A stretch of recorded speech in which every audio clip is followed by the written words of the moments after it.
నా పిల్లల్లో, నా కుటుంబంలో ఈ వాక్యం నెరవేర్చబడాలి ప్రభు అని నువ్వు ప్రార్థన చేస్తూ ఉంటే ఆ వాక్యం నీ లోపలికి వెళ్ళి ఏం చేస్తుంది? చూడండి ఒకసారి 16 వచనం.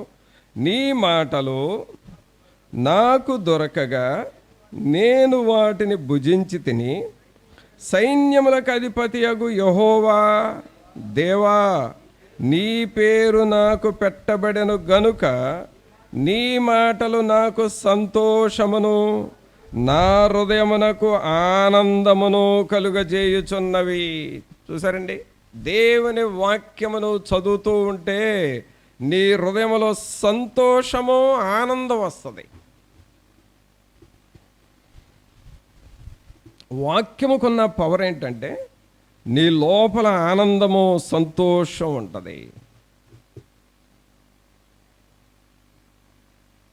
అన్ని సమయాల్లో నువ్వు సంతోషిస్తావు, అన్ని పరిస్థితుల్లో కూడా నువ్వు ఆనందిస్తావు. బైబిల్ గ్రంథంలో మనం చూస్తే కొంతమంది జైలుకి వెళ్ళిన వాళ్ళు ఉన్నారు. ఈ జైల్స్ అనేటటువంటిది మరి బైబిల్ నుండి ఉన్నాయి, ఆదికాండం నుండి ఉన్నాయి. జైళ్ళు అనేవి, జైలుకి వెళ్ళిన వారు ఉన్నారు. మొట్టమొదట బైబిల్లో జైలుకి వెళ్ళిన వ్యక్తి ఎవరంటే యోసేపు. యోసేపు జైలుకి వెళ్ళాడు. ఆ తర్వాత మరి జైలు అని పేరు పెట్టలేం, కానీ జైలు లాంటిదే. అలాంటి జైలుకి వెళ్ళిన వాళ్ళు ఎవరంటే దానియేలు, షడ్రకు, మేషకు, అబేద్నెగో, దానియేలు. వాళ్ళు కూడా ఒక జైలుకి వెళ్ళినట్లే. కానీ వాళ్ళు ఏమైనా ఏడ్చారు అక్కడ? ఏడవలా. ఏమైనా బాధపడ్డారు అక్కడ? బాధపడలా. కారణం ఏంటంటే భౌతిక శరీర ఆహారము తినేవారికి బాధ, దుఃఖము, విచారం ఉంటుంది. కానీ ఆత్మకు ఆహారం తినేవాళ్ళకి, ఆత్మకు ఆహారం పెట్టే వాళ్ళకి, ఆత్మను పోషించుకునే వాళ్ళకి బాధ ఉండదు, దుఃఖం ఉండదు, విచారం ఉండదు. అది ఆత్మ సంబంధమైన ఆహారం. అలాగే క్రొత్త నిబంధనలో కూడా చూస్తే జైలుకి వెళ్ళిన వారు పౌలు గారు వెళ్ళాడు. అలాగే శీల వెళ్ళాడు, పౌలుతో పాటు శీల. పౌలు, శీలలు జైలుకి వెళ్ళారు. అలాగే పేతురు వెళ్ళాడు. అలాగే జైలు లాంటిదే పద్మసు ద్వీపం, దానిలోనికి యోహోను వెళ్ళాడు. వీళ్ళంతా జైలు అనుభవం కలిగిన వాళ్ళు, కానీ వీళ్ళు ఎక్కడ బాధపడలా, వీళ్ళు సంతోషించారు. జైల్లో పేతురు పాటలు పాడాడు, జైల్లో పౌలు, శీలలు పాటలు పాడారు. అలాగే పద్మసు ద్వీపంలో యోహోను బహుగా సంతోషించి దేవుని దర్శనం పొందుకున్నాడు. ఇదేంటి, జనరల్గా బాధపడాల్సిన టైంలో అంత సంతోషించారు, అంత ఆనందంగా ఉన్నారు. కారణం ఏంటంటే వాళ్ళు ఆత్మకు ఫుడ్ పెట్టిన వాళ్ళు. దేనికి ఫుడ్ పెట్టారండి? వాళ్ళు ఆత్మకు ఫుడ్ పెట్టిన వాళ్ళు. ప్రియరా గమనించండి, ఇక్కడ డ్రాస్టిక్ చేంజ్ ఉంది. ఇక్కడ మీరు గమనించాలి. డైలీ 3 పూటల భోజనం చేసే వాళ్ళకి విచారాలు ఉంటాయి, దుఃఖం ఉంటుంది, బాధ ఉంటుంది. కానీ డైలీ ఆత్మకు ఫుడ్ పెట్టే వాళ్ళకి విచారం ఉండదు, దుఃఖం ఉండదు, బాధ ఉండదు. కారణం ఏంటంటే యిర్మీయా చెప్పినట్లుగా నీ మాటలు నాకు సంతోషమును, ఆనందమును కలుగజేయుచున్నవి. యిర్మీయా గొప్ప భక్తుడు అని అంటాం. అంత గొప్పవాడు ఎలాగయ్యాడంటే ఆ స్పిరిట్కి ఫుడ్ పెడతా ఉన్నాడు. అందుకనే దేవుని వాక్యాన్ని మనం బాగా చదవాలి. దేవుని వాక్యాన్ని చదవటం నేర్చుకో. వాక్యాన్ని చదవకుండా ఏదో నీ డ్యూటీ చేసుకుంటూ, అలాగే నువ్వేదో ఫుడ్ తింటూ కాలం గడుపుతున్నావంటే ఏదో ఒకరోజు ఆ విచారం అనేది నీ జీవితంలోకి ప్రవేశం. దాన్ని మనం జయించాలంటే వాక్యాన్ని చదవాలి. వాక్యములో ఉన్న పవర్ ఏంటంటే పిల్లరా, మన మనస్సు పైన వరీస్ ఉంటాయి. ప్రతి ఒక్కళ్ళ మనసుకి వరీస్ అనేవి ప్రతి ఒక్కళ్ళని అంటి పెట్టుకొని ఉంటాయి. ఉదాహరణకి ఈ చెట్టు, ఆ చెట్టుకి కొన్ని కొమ్మలు ఉన్నాయి, ఆ కొమ్మలకి మరలా రెమ్మలు ఉన్నాయి, ఆ రెమ్మలకి మరలా ఈ చిన్న చిన్న ఆకులు ఉన్నాయి. ఈ అంతవరకే మనకు కనబడతాయి. కానీ ఆ ఆకుల మీద కనుక మనం చూస్తే మంచు కాలంలో మంచు కణాలు ఉంటాయి, వర్షాకాలంలో వర్ష బిందువులు ఉంటాయి, ఎండాకాలం అయితే దుమ్ము ఉంటుంది. కామన్ ఫ్యాక్టర్ ఇది ఎక్కడైనా. అలాగే ప్రతి మనిషి యొక్క మైండ్ని వరీస్ అనేవి వెంటాడుతూ ఉంటాయి. దిగులు లేని మనిషి మనకు దొరకడు. నీవు ఎక్కడ ఉన్నా సరే, నీ ఇంటిలో ఉన్నా సరే, నువ్వు ఏ పని చేస్తున్నా ఏదో ఒక రకమైన దిగులు అనేది లోపల ఉంటుంది. మనందరం ఎవరమయ్యానంటే ఆ దిగులును తమాయించుకొని దానిని ప్రక్కకు నెట్టేసుకొని వచ్చి కూర్చునే వాళ్ళమే. కానీ మరలా మన పనుల కోసం వెళ్ళగానే అది రెడీగానే ఉంటుంది, ఆ దిగులు నిన్ను ఆవరిస్తూ ఉంటుంది. ఎంతకాలం ఎలాగూ దిగులు అనేదేమో కనబడకుండా ఉంది నీలో, నీవేమో కనబడతా ఉన్నావు. కానీ నీవు దిగులు చేయిస్తున్నావా, దిగులు నిన్ను చేయిస్తుందా? ఆలోచన చేసుకోండి. నీ బాడీ మరి దాదాపు 6 అడుగులు లేక 5.8 అంత ఎత్తైన బాడీ నీది. నీ వెయిట్ 60 నుండి 70 కేజీల మధ్యలో ఉన్నావు నీవు బరువు.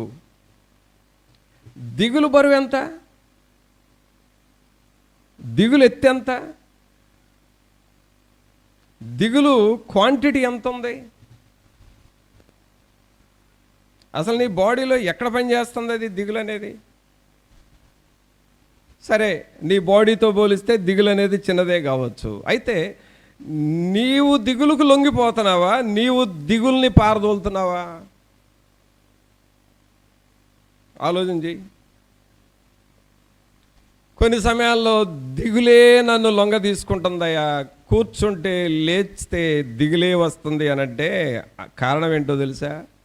నీ ఆత్మకు నువ్వు ఫుడ్ పెడతలా, అందుకే దిగులు నిన్ను పరిపాలిస్తుంది.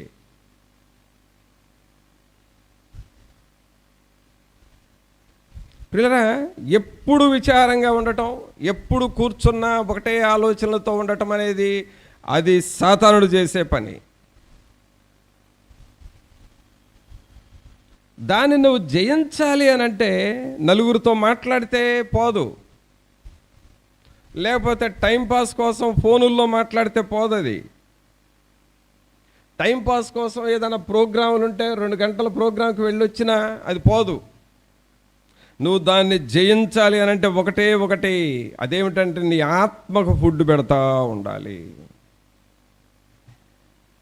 దేవుని వాక్యాన్ని చదవాలి, మోకాళ్ళ మీద చదవాలి, వాక్యాన్ని ధ్యానం చేయాలి, వాక్యాన్ని ఆలోచన చేయాలి. నీ వాక్యమే కదా నాకు నెమ్మది, నీ వాక్యమే కదా నాకు ఆధారం అని వాక్యాన్ని రిపీటెడ్గా చదువుతూ ఉంటే దేవుని శక్తిని మనం చూస్తాం. ఈ మధ్య ఒక దైవజనుడు కెనెత్ ఈ హేగన్ అని ఒక మంచి దైవజనుడు, ఆయన చెప్పిన మాట ఏమిటంటే, కొన్ని సంవత్సరాల నుండి నేను సాతానుడు నన్ను నీకు గుండెపోటు వస్తుంది, నువ్వు చనిపోతావు, నీకు త్వరగా గుండెపోటు వస్తుంది, నువ్వు చనిపోతావు అని నా చెవుల దగ్గర సాతానుడు డైలీ చెబుతూ ఉన్నాడు. డైలీ అసలు ఏ పనన్నా చేసుకో, తింటున్నా తిను, ఎంతకాలంలే నీకు గుండెపోటు వస్తుంది, నువ్వు చచ్చిపోతావు అంటదంట. ఎక్కడికైనా ఫంక్షన్కి వెళ్ళాడనుకో, వచ్చావా, ఎంతకాలంలో ఇంకెన్ని ఫంక్షన్లే, నీకు గుండెపోటు వస్తుంది, నువ్వు పోతావు అన్నారు. చివరికి అసలు పడుకోబెట్టేటప్పుడు పడుకున్నావా, పడుకో, ఇక లేచేది లేదు తెల్లారి అని అంటదంట. అసలు ఎవరంటున్నారు, నాకు ఎవరు చెబుతున్నారు, ఏంటి ఇస్కింపుడు, అసలు ఏంటి బాధ అని ఆయనకు అర్థం కాల. ఆయన చెప్పిన మాట ఏంటంటే, 6 నెలలు నా ప్రాణముతో విసిగిపోయాను అని రాశాడు. 6 నెలలు నాకు అసలు నెమ్మది లేదు, సంతోషం లేదు, ఏమైపోతానో అని. కానీ పరిశుద్ధాత్ముడు ఒక వాక్యం ద్వారా మాట్లాడాడంట.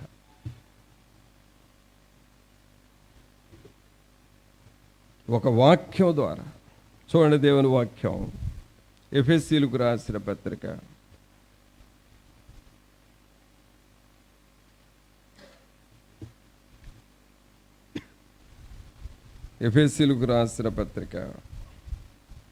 3వ అధ్యాయము 15వ వచనం.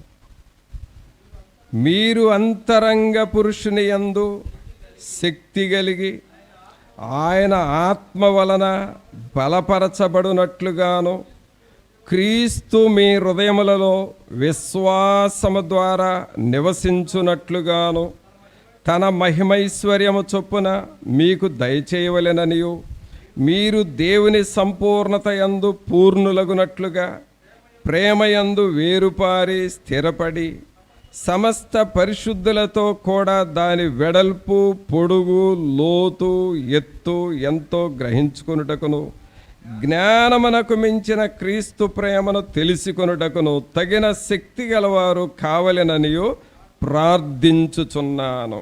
ఇక్కడ స్టార్టింగ్లో చూస్తే, మీరు అంతరంగ పురుషుని యందు శక్తి కలిగి ఆయన ఆత్మ వలన బలపరచబడినట్లుగా, అంటే లోపలే ఉండాలి, దేవుని శక్తి ఉండాలి. మనం ఏం కావాలంటే ఆత్మ వలన బలపరచబడాలి. అంటే అంతరంగములో శక్తి లేనప్పుడు, అంతరంగములో బలము లేనప్పుడు సాతానుడు ఇతన్ని శోధిస్తుందన్న సంగతి ఈయనకు అర్థమైంది. ఇప్పుడు నేనేం చేయాలి ప్రభు అనంటే, ఆ వాక్యాన్ని నువ్వు ధ్యానం చెయ్యి అని చెప్పాడు. 6 నెలల నుండి, ఎన్ని నెలలండి? 6 నెలల నుండి దేంతో పోరాడుతున్నాడు? సాతానుడితో పోరాడుతున్నాడు, మరణంతో పోరాడుతున్నాడు. నీకు గుండెపోటు వస్తుంది, నువ్వు చచ్చిపోతావు అని అంటుంది. అలాగూ అనుకున్నప్పుడు ఆత్మలో నీకు బలం లేదు, ఆత్మలో నీకు శక్తి లేదు. కాబట్టి ఈ వాక్యాన్ని ధ్యానం చేయమనంటే ప్రియులరా, ఆయనంట, ఇది నాలో నుండి తీసివేయి ప్రభా, ఈ సాతాను శోధన నాలో నుండి తీసివేయి ప్రభా అని ప్రార్థన చేస్తున్నాడు. కానీ అది శోధిస్తూనే ఉందంట, అది పోలేదంట. ఇదిగో ఈ వాక్యం చెప్పిన తర్వాత ఈ వాక్యాన్ని ఈ 2-3 వచనాల వాక్యాన్ని 1000 సార్లు చదివాడంట. ఈ వాక్యాన్నే 1000 సార్లు. ఇప్పుడు మనం చదవడానికి ఎంతో 1 నిమిషం పడుతుంది కదా, అట్లాగూ 1000 నిమిషాలు ఆ వాక్యాన్ని చదివాడంట, 1000 టైమ్స్. అలా చదవగా ఆత్మకు బలం వచ్చింది, ఆత్మకు శక్తి వచ్చేసింది. ఆ ఆత్మలో ఎప్పుడైతే శక్తి వచ్చిందో తనను తొందర చేస్తున్న దయ్యం పోయింది, ఇక అది పారిపోయింది. అప్పటి నుంచి ఆయనకు విడుదల వచ్చేసి దాదాపుకు నిండు వృద్ధాప్యం వచ్చే వరకు జీవించాడు. ఆయన 90 సంవత్సరాలు దాటే వరకు బ్రతికి దేవుని సేవ చేశాడు.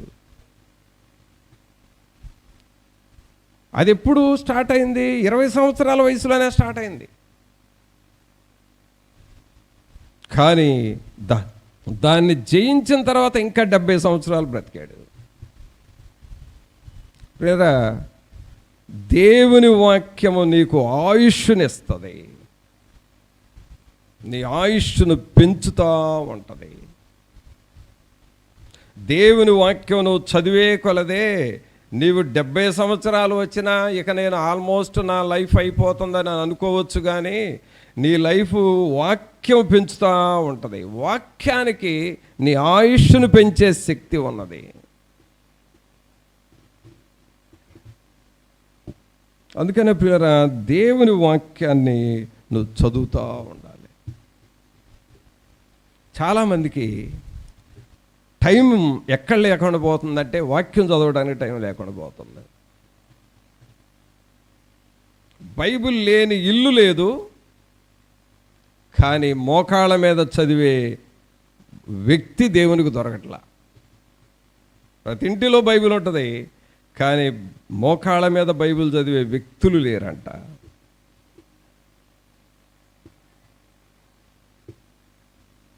కానీ ఇర్మీయా గారు ఏమంటున్నాడు? దేవా, నీ వాక్యం నేను చదువుతుంటే నాకు సంతోషము ఆనందము వస్తుంది.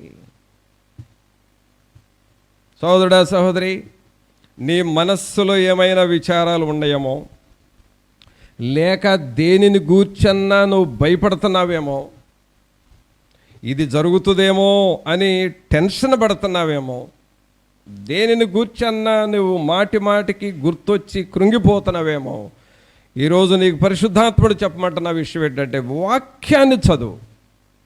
దేవుని వాక్యాన్ని మోకాళ్ళ మీద చదువు. ఆ భయము నీలో నుండి పారిపోతుంది. ఆమేన్. నీకు ధైర్యం వస్తుంది. చూడండి, ఇంకా దేవుని వాక్యం వలన మనకు ఉపయోగం ఏంటి అనంటే 119వ కీర్తనది అండి. 119వ కీర్తన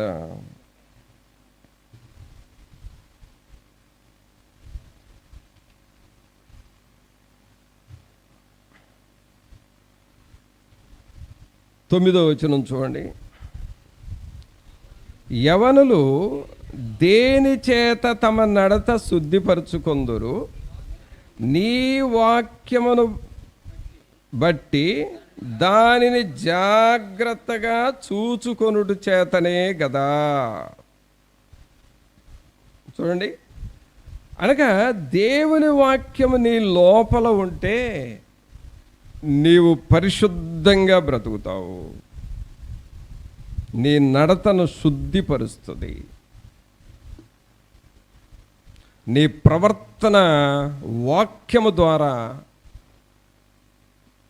పరిశుద్ధపరచబడి దేవుని రూపంలో మనం బ్రతుకుతాం. మనకు మనం ఎలాగ బ్రతకాలో, ఎలా పవిత్రంగా బ్రతకాలో మనకు అర్థం కాదండి.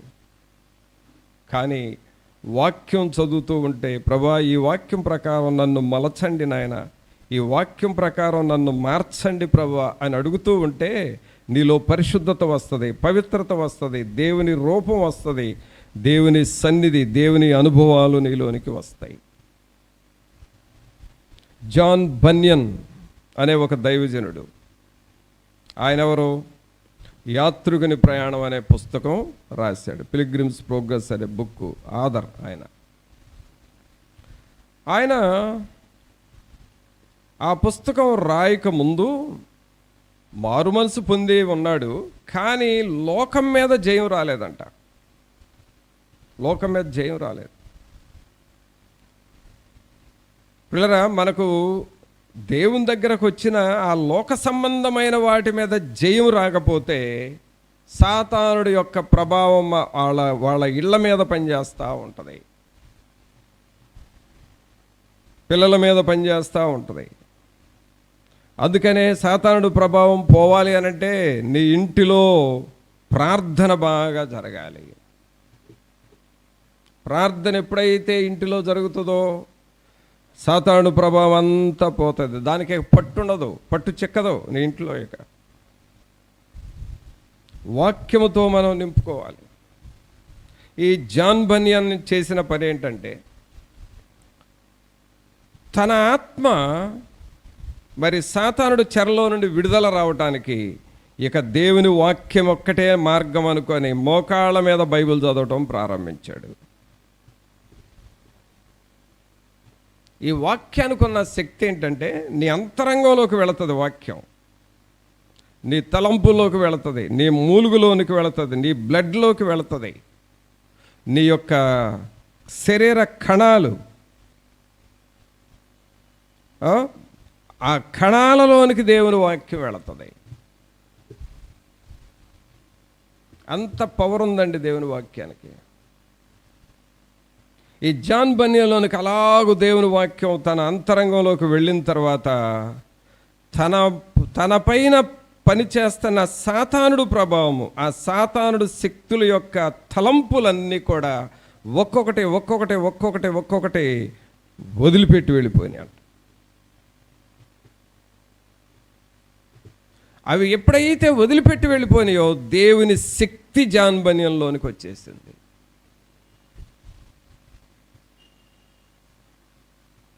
ఆ తర్వాత దేవుని దర్శనం పొందాడు, దేవుని స్వరం విన్నాడు. ఆ తర్వాత దేవుని కొరకు ఆయన కూడా జైల్లోకి వెళ్ళాడు.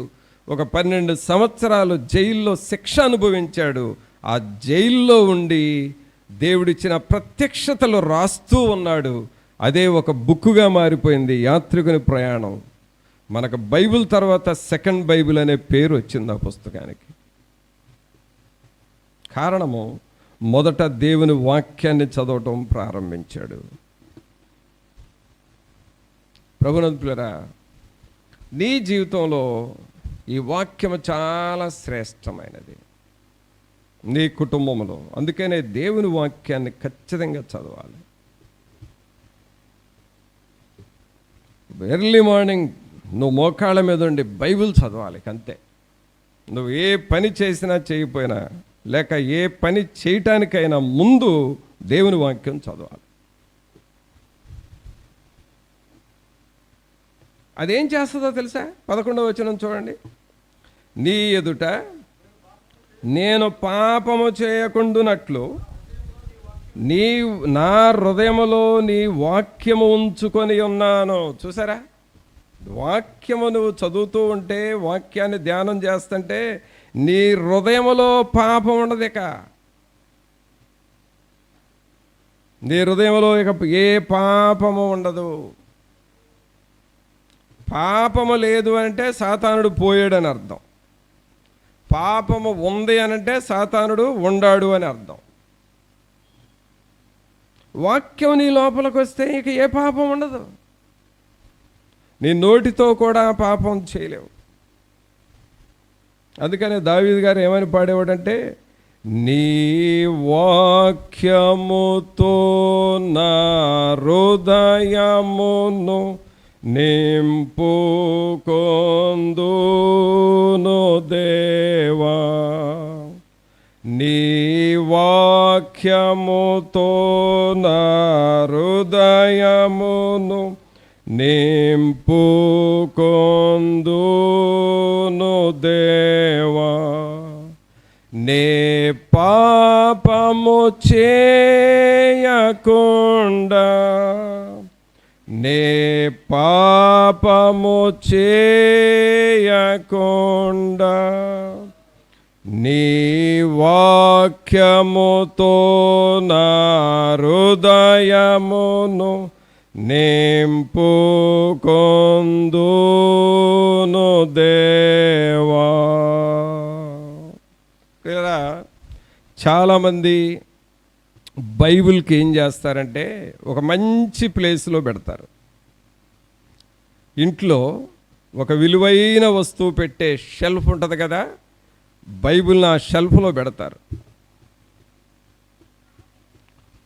అదే ఇల్లు ఊడుస్తూ ఉన్న చీపురు ఉంది కదా, దాని ప్లేస్ వేరుగా ఉంటుంది. కానీ బైబిల్ని చీపురు పెట్టే స్థలంలో ఎవరో పెట్టరు. వినండి ఈ మాట. నీ ఇంటి ఇల్లు ఊడ్చుకున్న చీపురుని పెడుతున్నావు చూడు, అక్కడ బైబిల్ని ఎవరో పెట్టరు. బైబిల్ని మాత్రం మంచి స్థలంలో పెడతావు. షెల్ఫ్లో పెడతావు. లేకపోతే చూడగానే కనబడేటట్టు ఆ షెల్ఫ్కి మిర్రర్ ఉంటే ఆ మిర్రర్ లోపల పెడతావు. బైబిల్కి పెట్టే ప్లేస్ మంచిదే నువ్వు. కానీ హృదయంలో బైబిల్ ఎక్కడ ఉంటుందో తెలుసా? చీపురు పెట్టిన స్థలంలో ఉంది నీ హృదయంలో. అంటే ఊడ్చుకొని పారేస్తాం కదా, అది మూలం పెట్టేస్తాం. మరలా ఆ చీపురు ఎప్పుడు అవసరం అంటే ఊడ్చడానికి అవసరమైనప్పుడు అవసరం. అలాగే బైబిల్ని కూడా అవసరానికి వాడుకుంటావు. భయం వేస్తే కాసేపు బైబిల్ చదువుతావు, ఏదన్నా రోగం వస్తే బైబిల్ చదువుతావు, ఏదన్నా ఆపద వస్తే బైబిల్ చదువుతావు, తర్వాత తీసి పక్కన పెట్టేస్తావు, ఆ తర్వాత బైబిల్ చదవవు నువ్వు. అంటే ఇంటిలో మాత్రం మంచి ప్లేస్లో ఉంది బైబిల్, నీ హృదయంలో మాత్రం లాస్ట్ ప్లేస్లో ఉంది బైబిల్. ఆల్మోస్ట్ చీపురు పెట్టే స్థలంలో ఉంది. కానీ నువ్వు దేవుని వాక్యాన్ని ఏం చేయాలి? దేవుని వాక్యాన్ని నువ్వు లోపల పెట్టుకుంటే, నీ అంతరంగంలో పెడితే, నీ వాక్యమే నాకు కావాలి, నీ వాక్యమే నా ఆధారమని నువ్వు వాక్యాన్ని అనుసరిస్తూ నడుస్తూ ఉంటే ఏ పాపము మన హృదయంలోనికి రాదు, ఏ పాపపు జాడలు మన హృదయంలో ఉండవు.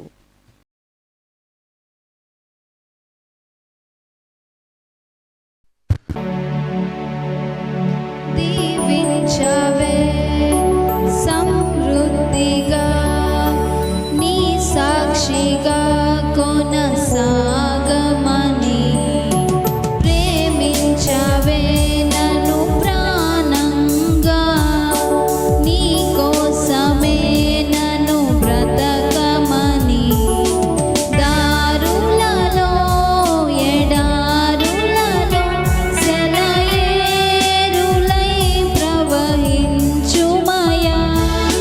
చీకటిలో కారు చీకటిలో అగ్ని స్తంభమై నన్ను నడుపుమయా, దీవించవే సమృద్ధిగా, నీ సాక్షిగా కొనసాగమని, ప్రేమించవే నన్ను ప్రాణంగా, నీ కోసమే నన్ను బ్రతకమని, నీవే లేకుండా నేనుండలేను యేసయ్యా, నీ ప్రేమే లేకుండా జీవించలేను నేనయ్యా, నా ఒంటరి పయనంలో నా జంటగా నిలిచావే, నే నడిచే దారుల్లో నా తోడై ఉన్నావే, నా ఒంటరి పయనంలో నా జంటగా నిలిచావే, నే నడిచే దారుల్లో నా తోడై ఉన్నావే, ఊహలలో నా ఊసులలో నా ధ్యాస బాసవైనావే, శుద్ధతలో పరిశుద్ధతలో నీను పోలి నన్నిల సాగమని, దీవించవే సమృద్ధిగా, నీ సాక్షిగా కొనసాగమని, ప్రేమించవే నన్ను ప్రాణంగా, నీ కోసమే నన్ను బ్రతకమని, కొలతే లేదయ్యా నీ జాలి నాపై యేసయ్యా, కొరతే లేదయ్యా సమృద్ధి జీవం నీవయ్యా, నా కన్నీరంతా తుడిచావే కన్న తల్లిలా, కొదువంతా తీర్చావే కన్న తండ్రిలా, నా కన్నీరంతా తుడిచావే కన్న తల్లి